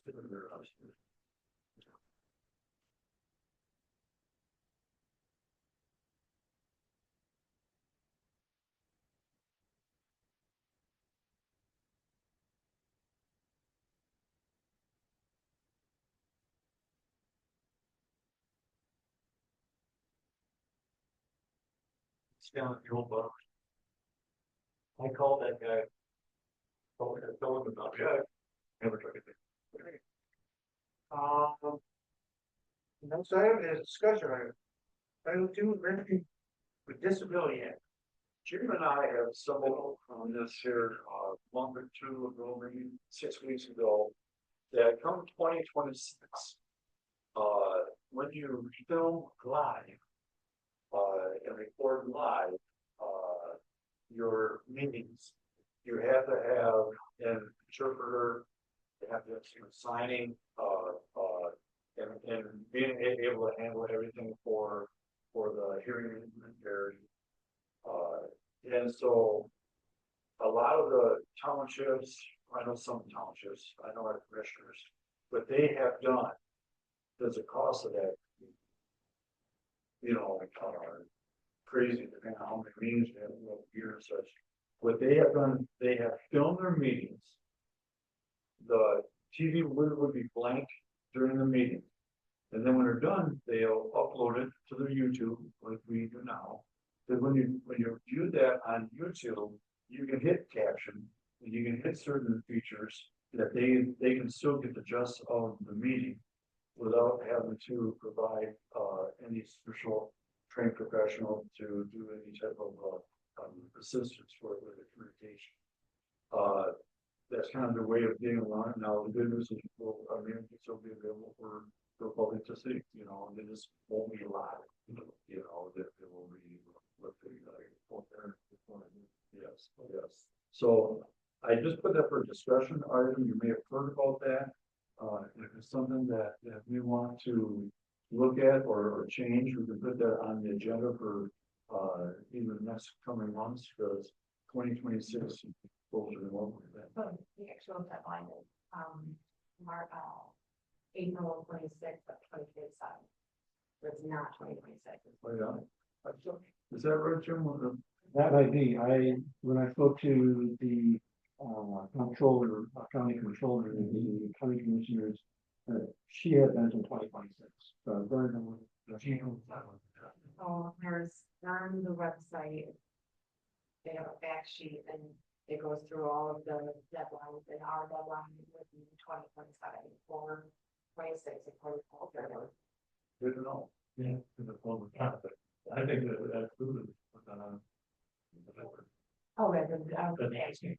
I don't know. We have a lot of people doing much, but people do, but if it's available, then we have to have that later on, you know. That's the key distinction, if it's live, there's no, there's gonna be an expense, fee. They won't either provide plain language interpretation, or you have to have some sort of, you pay in to have some sort of, device that will pick up my words in real time and turn those into, words for, caption. And so, as many of you may know, county has adopted a resolution to do that, as explained, that no longer, we would still do all of this, but just wouldn't want just, as I look at the numbers, how many people watch us live, we have one, I think it was actually you, Monica. And when in the past, there'd be many, but we do look, a handful that do watch the meeting on YouTube. So that would still be enough.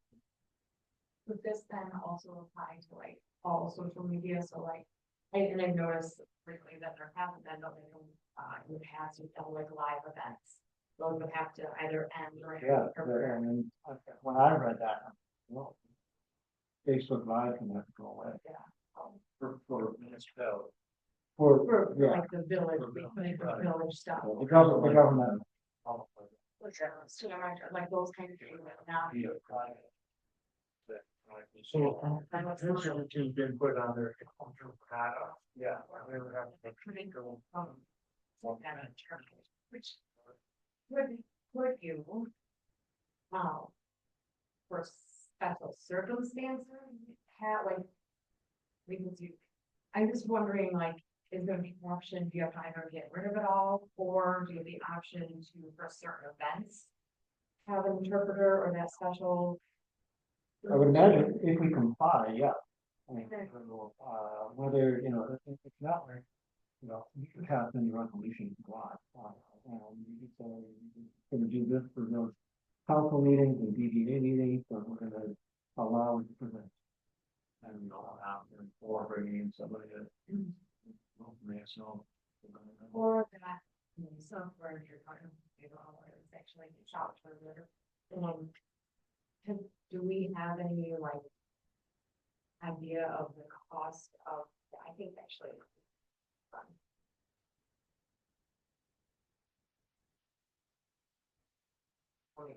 So that'd be something we could look at too, is like, what would be the cost of that kind of software? And if it could be utilized across the board, would it be beneficial to purchase that? So we could keep meeting live, we manage, but then we also were able to keep live events, because the live events do carry a lot. And I would imagine over the course of 2026, I would be done, 2027, the technology would get better and cheaper, and municipalities, like ours in Lincoln County, are gonna address the issue and do more exploration, and with, the different statewide organizations, NML, for example, they would share that information out and say, hey, this town, this city is using this software to address this change. And so state places. So I think that that's stuff that we need, but I don't know if it's a discussion we need one anytime soon. Yeah, it doesn't have to happen right away. It's just first shot across the bow. We were under the impression it was 26. So, but anyway, it's comes. It'll be good to have this discussion. Every person, Yeah. Okay, next item, public acknowledgement, 2 minutes per speaker. Come on, Don, you have first. Actually, I do have.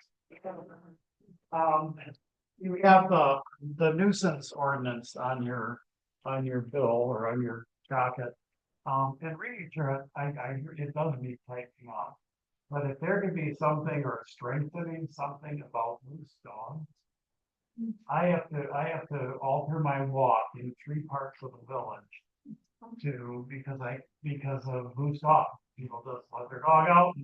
And the last thing I want to listening to Carly Simon,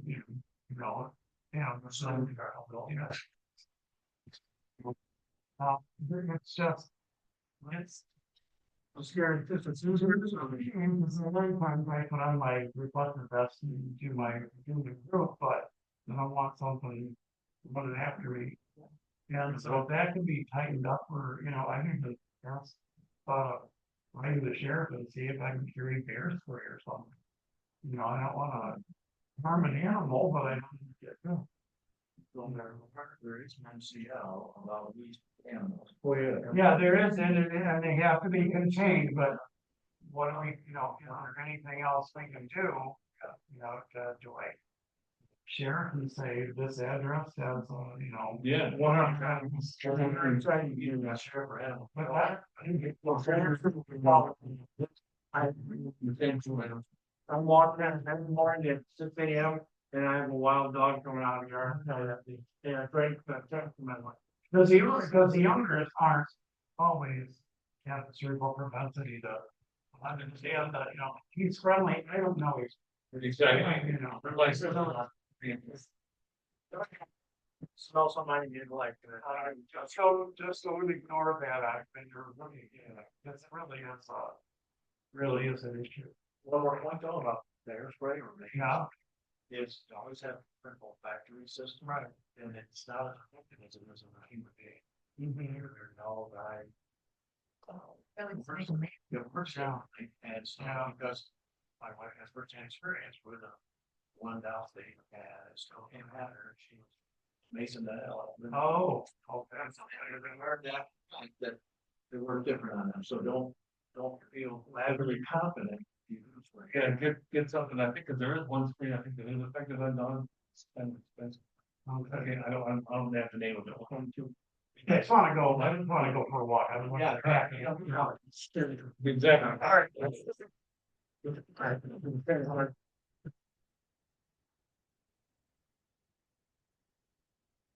Yes, ma'am. With the discussions around, going to the recorded meeting. The closed captioning that is available from YouTube with the microphones that you have, as it is right now, is not good enough. The closed captioning does not pick up the right words, does not pick up the conversation. Yeah, some, on that meeting. Yeah, the microphones are a little soft. You need to be. Yeah, like, right, bring up the subject and that sort of that, with this council. But unfortunately, if you guys are going to a strictly recorded meeting, and if that is the decision made later on, you will need better microphones. So that the closed captioning actually works for those that have auditory processing or remote hearing, because the words do not make sense. Thank you. Thank you.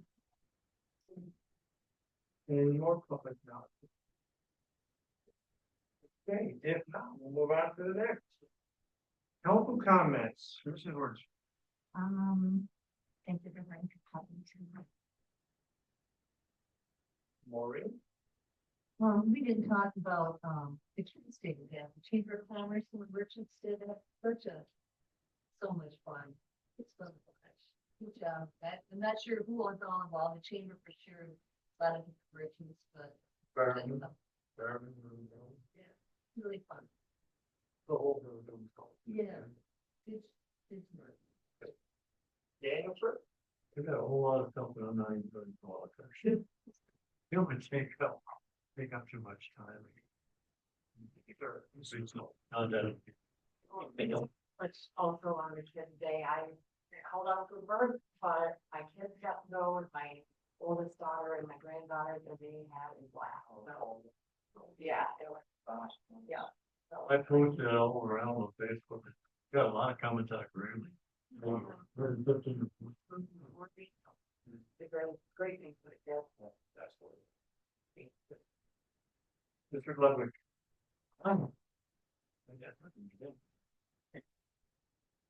Water, sir? Yeah, I'll make that something. I'll say, thank you to the community as well as the village and merchant, the people coming together on the kind of development, redevelopment of the area. When people are coming in, either to our businesses or sitting around the kill or down in Rodville eating, people are talking about what a great place it is to go. Right, they talk back, hey, I was here 20 years ago when I came back to see something really, and I just can't believe it. Much gone.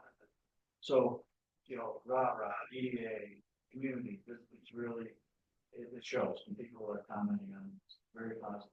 I was talking to, excuse me, I'm add to what you're saying, talking to Jimmy Engelhard over here the other day, and he said 33 of his classmates have moved here. Yeah, he graduated at 76, and so no, he started right up he graduated. Yeah, but he said there's something 33 of their classmates. Yeah. And that reminds me, the pump track is very popular. That is a great addition for kids and adult men out there every day at the same time. I'm like, but yeah, they're having fun out there. And then, did you see 12,000 people were here for 4th of July? Yeah. This company, that you were looking at, the hundreds of demos on their data, they collect basically through your phones, the location of the neighbor. And then it gets sold anonymously, they are one of the people who purchase it. It doesn't cover everybody, they have AI behind it and then algorithms behind it to kind of extrapolate out, and it's pretty accurate, from use cases, obviously, with municipalities that use it. It's something that might be a future potential for us. I screenshot the crap out of the demo, so we have a lot of good information, you know, it goes into like even business level data that shows you kind of the traffic, the application. And was kind of start not from a name perspective, but I don't go out there. And so, yeah, it's cool for us to see the top events. It was top events 4th of July, then Fireman's Memorial had about 8,000. And then Seasonal Villages and another one about 7,500. So the events matter, they make a big difference to traffic now. So And just being at family fair on Saturday afternoon, everything was gone. Like that, it's just great. If we can decide taken down, it's been up there for 2 years, and the guy used a ladder to put it up. What is it, what's it say, to drywall, painting or something? And it's right down there at First Street. I know exactly where it's located, but there's probably 30 other signs in town, maybe taken out. But this been a 30 years, this needs some. If you take one down, you got people all down. Well, then I'm gonna take, I'll take it down, so I'll take it down in the north, I have to. So, the guy wasn't very nice to you when I called him. Oh, you have problem then? Was that? Oh, yeah. It's been for 30 years. We had that there, and then he had them, then he had them down inside and. All the improvement, we had them all over the place, and I moved commissioner, they didn't get this one. So it's all on hold. Yeah, I kind of felt, It's a state and federal. Consumer, all consumer power. This is basically like township stories. Consumers will go after, no right to put anything on. Oh, I never tell state law, yeah, it's not. okay, public comments for myself. Saturday, I was at a golf tournament in Higgins Lake for the ACT program, and the community of the village of Roscommon was the buzz of conversation up there. Everybody loves the Roscommon. I have people in Detroit, and people all over up here for this program. They loved it. I even had a quote from the supervisor: "Roscommon's got it going on. Don't know what's happening. Roscommon's got it going on. Whatever you guys are doing, keep up the good work." Nice. I did come down and experience the kid block party. Talked to quite a few different kids. Asked what they thought about it, what they want to change, and one little girl told me we need to do something about housing. Just the guy, it's like. Well, we're working on this. But it's kind of funny, you have like, girls, you know, about. It's not very often, but it's kind of nice. We're doing, first a job in Roscommon. Last, year, we're doing great stuff. We think we need to continue on in the future.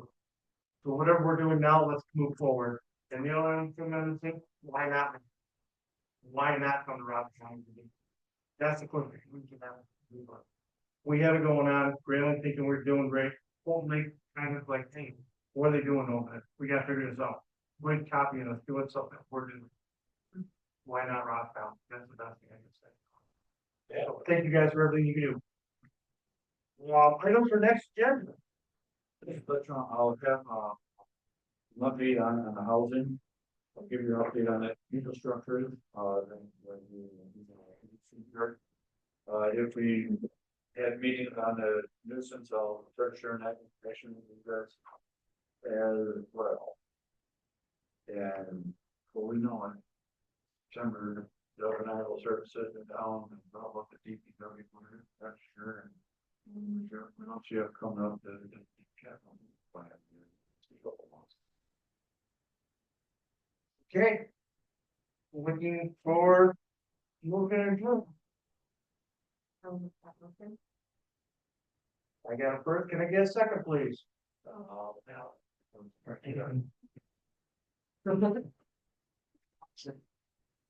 Say aye. Thank you guys for coming to the village council meeting. August 11th. Brian, you have a very. Yeah.